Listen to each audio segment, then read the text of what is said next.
Los saludamos, amigas y amigos de Canal UCR, este medio televisivo universitario que se paga parcialmente con los impuestos que tributan los habitantes de este país, y en el 19 año de Economía y Sociedad los saludamos con un tema que lamentablemente en 2019 no se va a acabar, pero va a tener consecuencias de medidas que se deben tomar o que no se han tomado en el pasado, que es el tema de las pensiones de los trabajadores y de los no trabajadores formales de este país.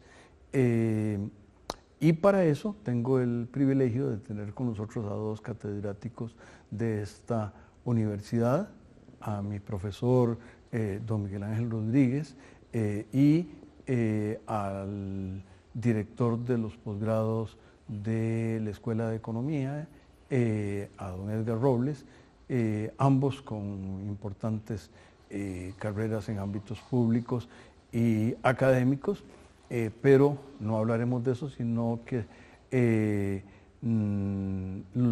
las falencias y potencias del régimen de jubilación de este país será de lo que hablaremos una vez que el canal nos invite a hacerlo. Regresamos.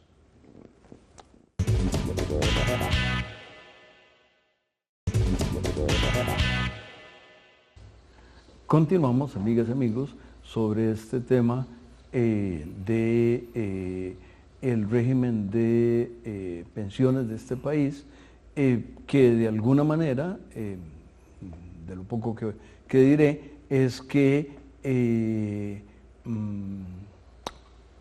cuando yo todavía no nacía, el entonces presidente Rafael Ángel Calderón Guardia inició sobre lo que luego se llamó las garantías sociales, puso las primeras piedras de el sistema de retiro. Muchos años después, en la presidencia de don Miguel Ángel, con participación, entre otros, de mi querido y buen amigo Ronulfo Jiménez y un montón de otras personas, frente a los problemas se buscaron soluciones, y tiene la virtud, pienso yo, de que fueron soluciones acordadas con los distintos ámbitos de la sociedad.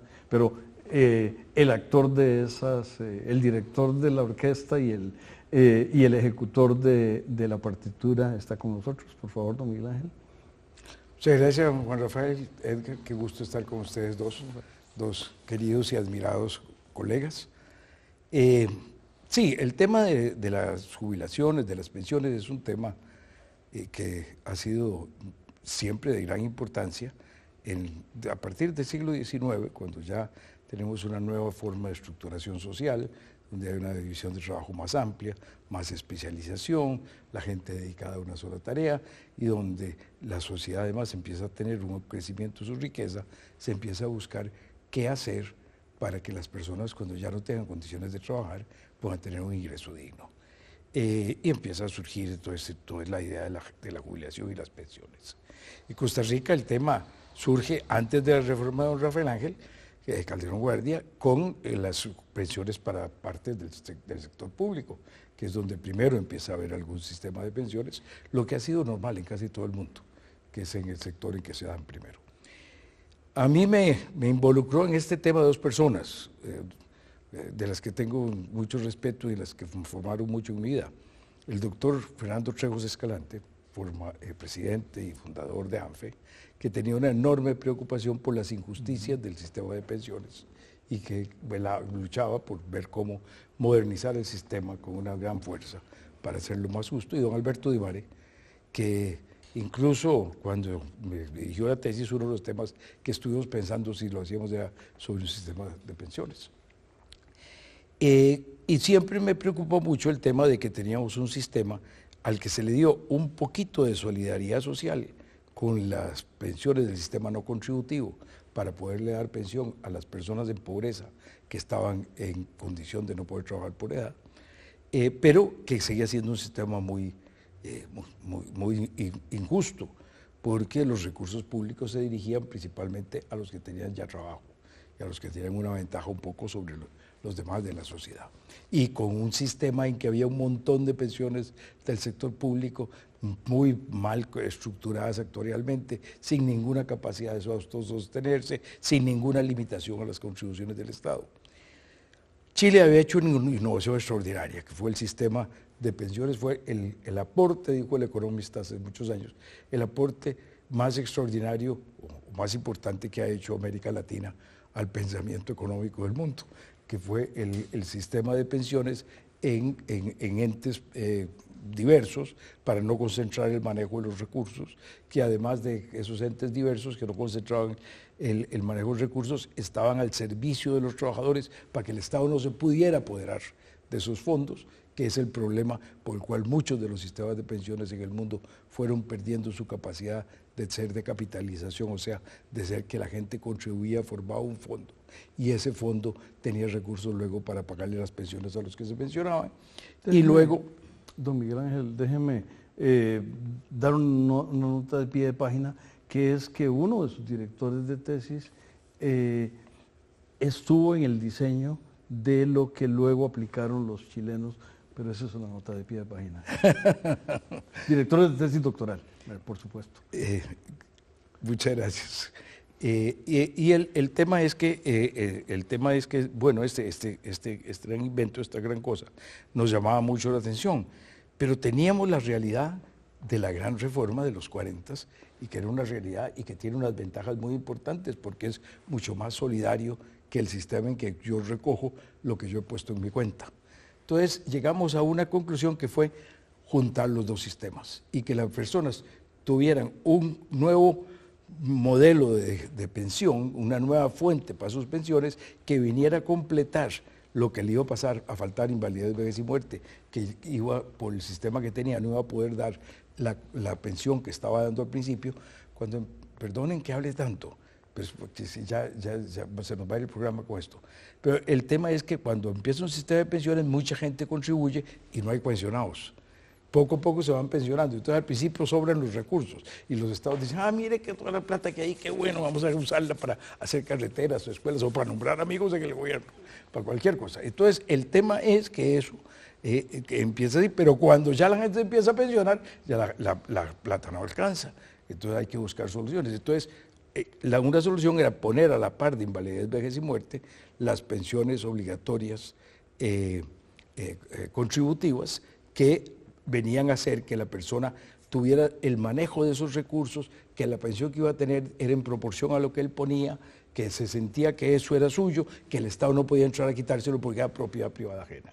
Si ya para quitárselo tenía que ser una barbaridad de romper todo el sistema de propiedad que hubiera.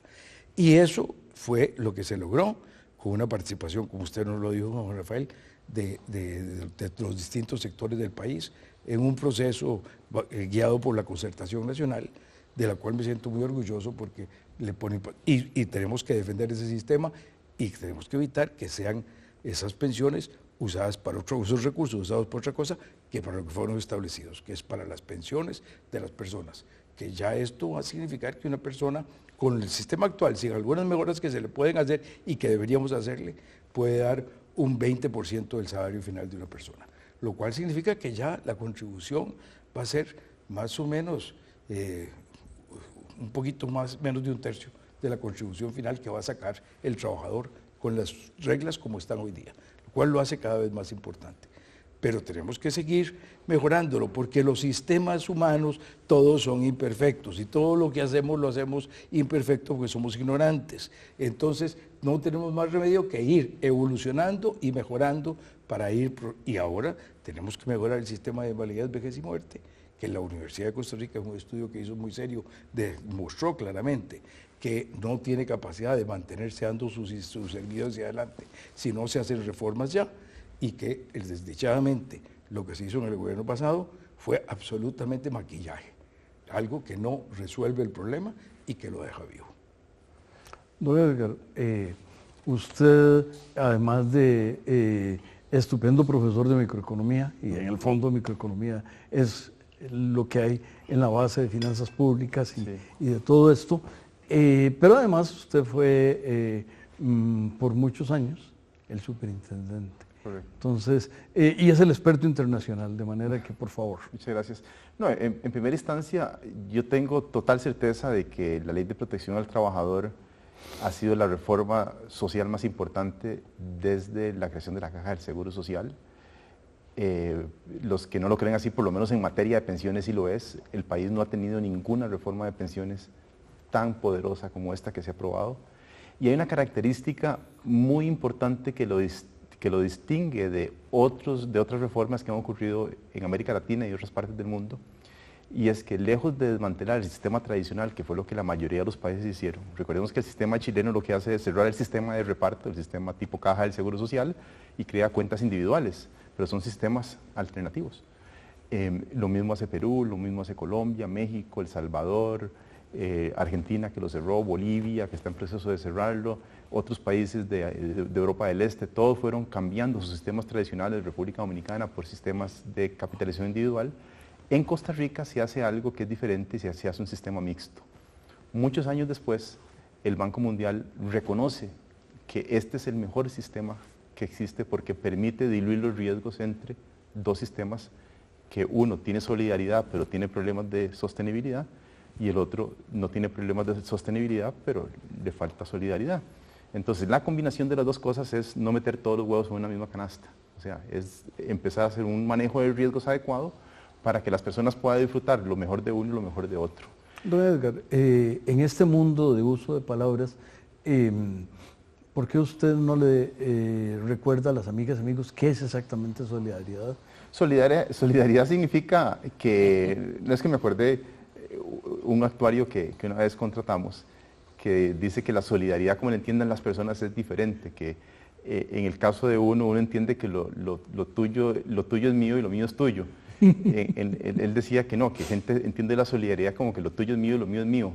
En general, lo que significa es que las personas que más ganan van a contribuir una mayor cantidad de dinero, porque es un porcentaje del salario, pero adicionalmente la pensión tiene un tope. O sea, no va a seguir creciendo sino hasta cierto nivel, y mediante ese tope se alimentan las pensiones de las personas que van a tener una pensión mínima, a la cual nunca podrían aspirar porque sus cotizaciones no alcanzarían para financiar esa pensión mínima. Entonces, el concepto de solidaridad significa que vamos a tener un piso de protección social, que se llama en otros países, en algunos países se llama pilar cero, pues si son no contributivas, eso es un tema de solidaridad, el sistema de pensiones no contributivas, que de hecho la misma Ley de Protección al Trabajador lo fortalece. Y a partir de ahí, esas personas tienen ese piso de protección al cual nunca podrían llegar a aspirar si no fuera por un sistema de pensiones como el que está existiendo en nuestros países. Y entonces, el tope es intrínseco al sistema de pensiones, y al igual la base de pensión mínima también es intrínseco a un sistema de pensiones con solidaridad. Otros países lo han hecho con cuenta individual también. En el caso de Colombia, por ejemplo, en la contribución hay una carga que se va a un fondo de solidaridad para complementar lo que el Estado aporta a esas pensiones mínimas. A esas pensiones mínimas y otros temas es de lo que hablaremos una vez que el canal nos invite a regresar. Lo haremos.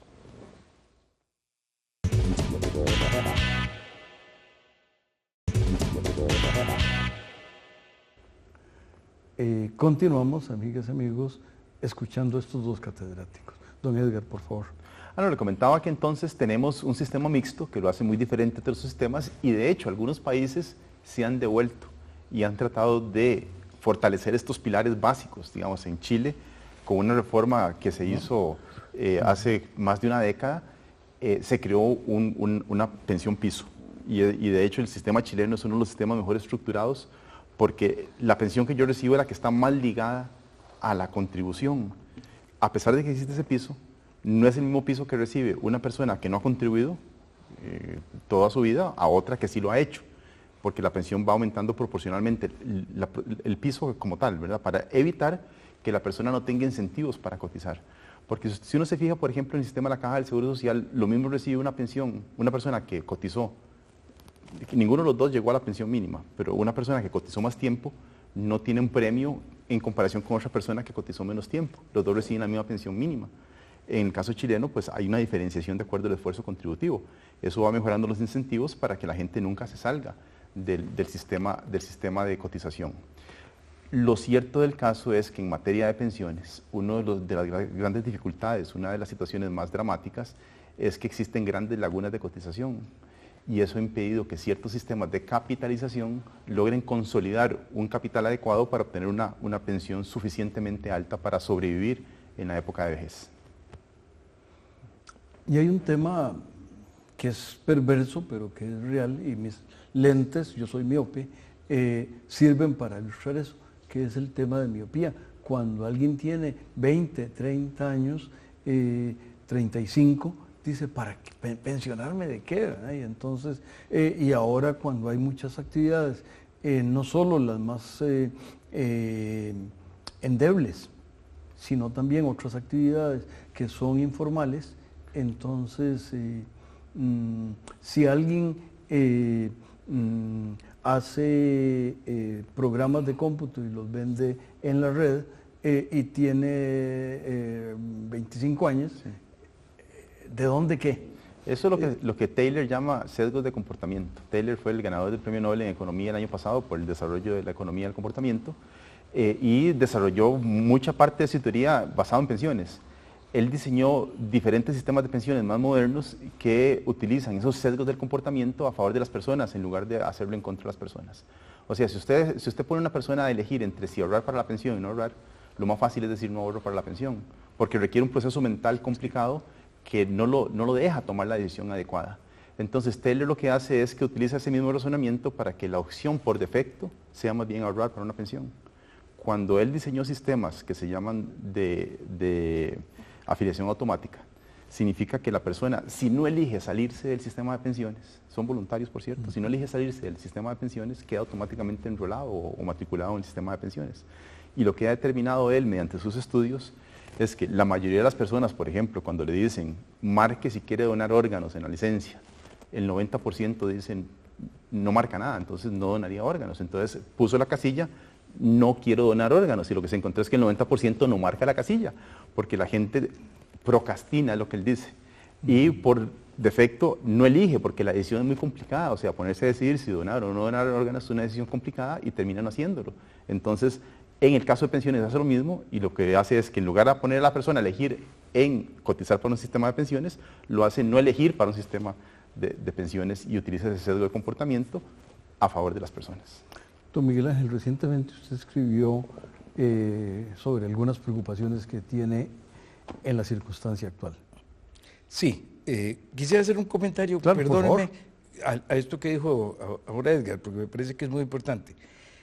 Así como el Premio Nobel del año pasado nos señala esto, ha venido ocurriendo en los últimos 10 años con una serie de premios Nobel que han venido a caer en gente que se ha dedicado a estudiar la conducta y el comportamiento, no solo desde el punto de vista de lo que nos acusan los economistas, de que solo creemos en el hombre puramente racional, sino con los comportamientos reales, de una manera más empírica, y han venido a sacar reglas muy importantes para tratar de actuar de manera que el conjunto de la gente, tomando sus decisiones, nos lleve a mejores resoluciones, en lugar de con lo que cree la gente que hay que hacer, que es imponerle desde arriba las decisiones a la gente.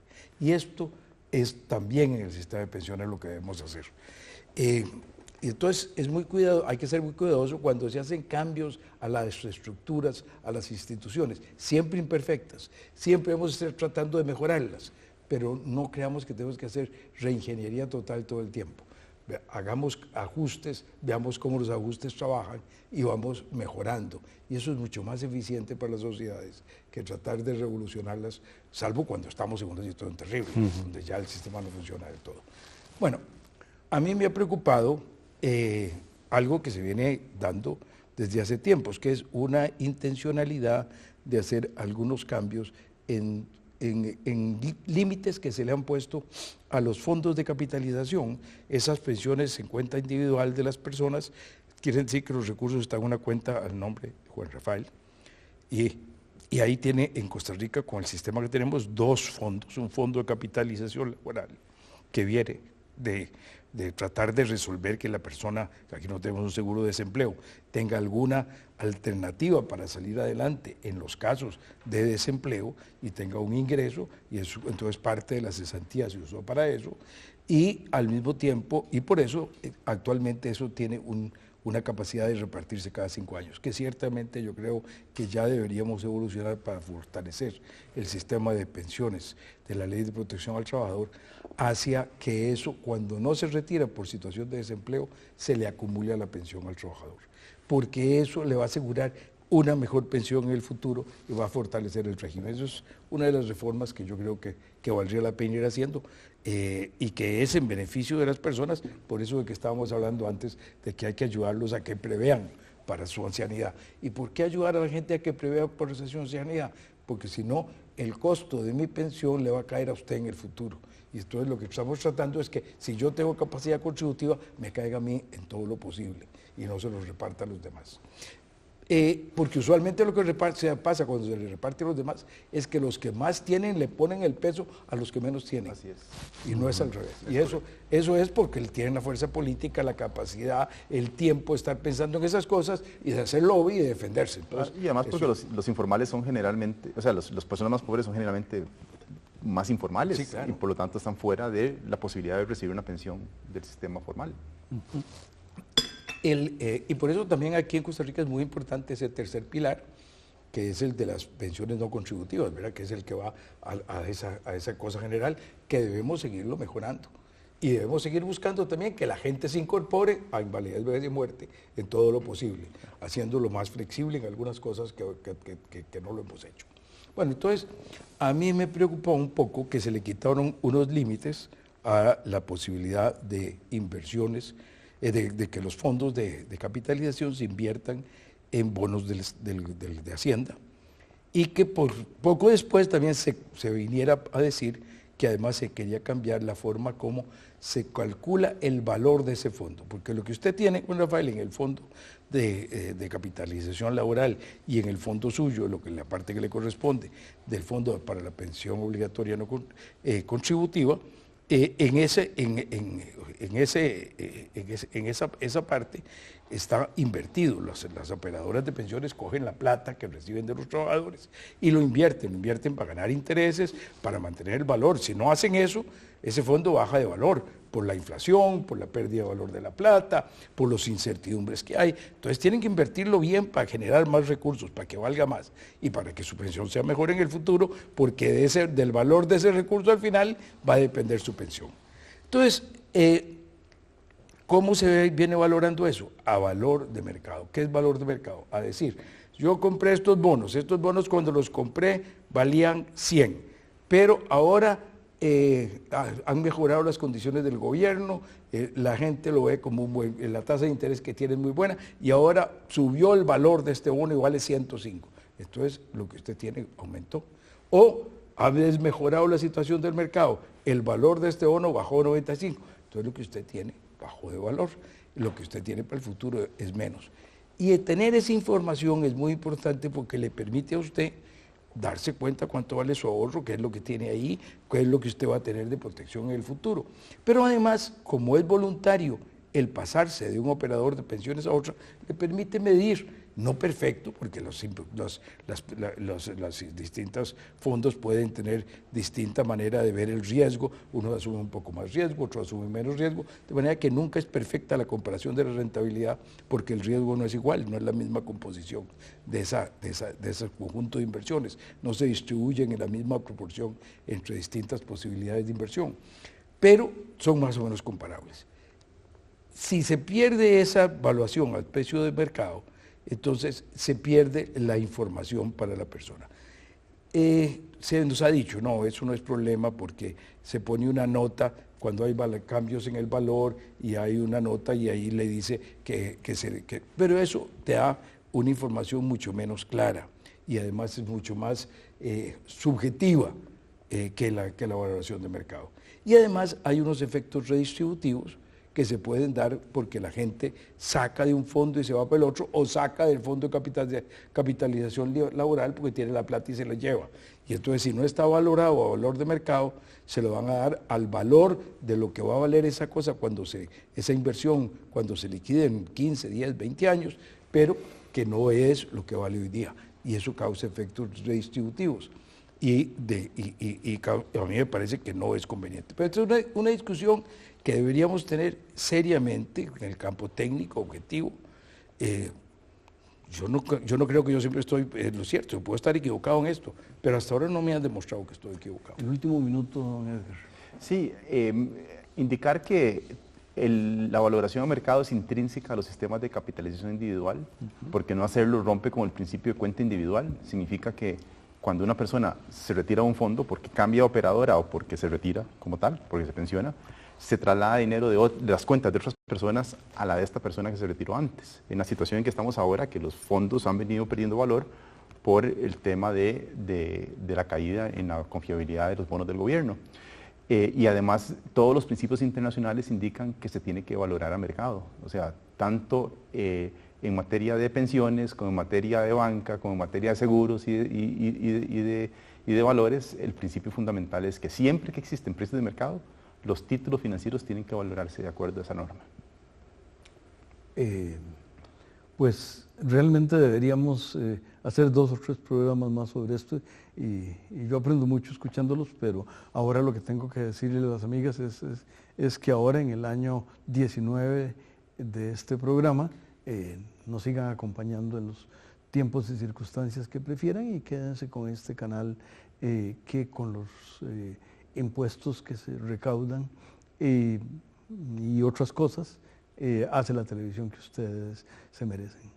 Muchas gracias. Con mucho gusto. Muchas gracias. Y feliz año. Y feliz año.